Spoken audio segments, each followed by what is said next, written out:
Rodák z Popradu si prvýkrát obliekol uniformu na prelome 90. rokov. V zbore začínal ako pochôdzkar. Som si odšlapal svoj rok na uliciach, kde som mal ten prvý kontakt s tými pachateľmi. S postupom v kariérnom rebríčku prišla úloha rozbiť organizovaný zločin.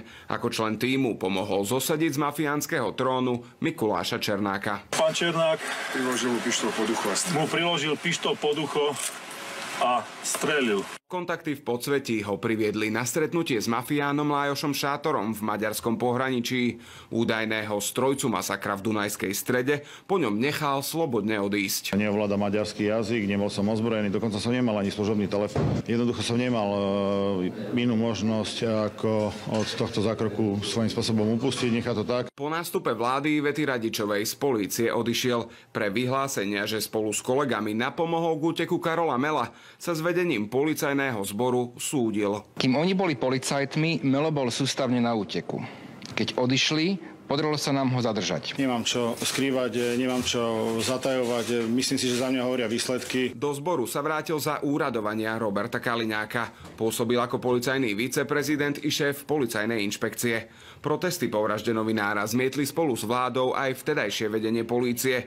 Šancu obsadiť ho najskôr dočasne, neskôr aj natrvalo dala Denisa Saková práve Milanovi Lučanskému. Policajným prezidentom bude ľavá ruka Roberta Kaliňáka. Pán generál Lučanský prešiel kompletnou finančnou kontrolou a dostal obnovenú previerku na stupeň PT, kde prešiel aj detektorom lži. Otázniky vyvolali jeho majetkové pomery. Apartmán na Floride či luxusná chata nedaleko Martina.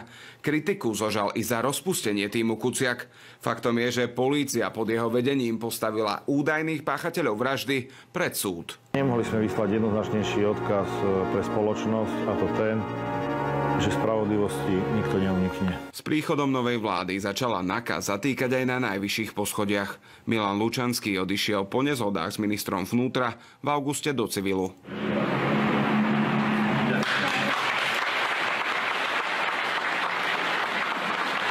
Trvalo niekoľko mesiacov a v putách niekdajších podriadených skončil aj Milan Lučanský.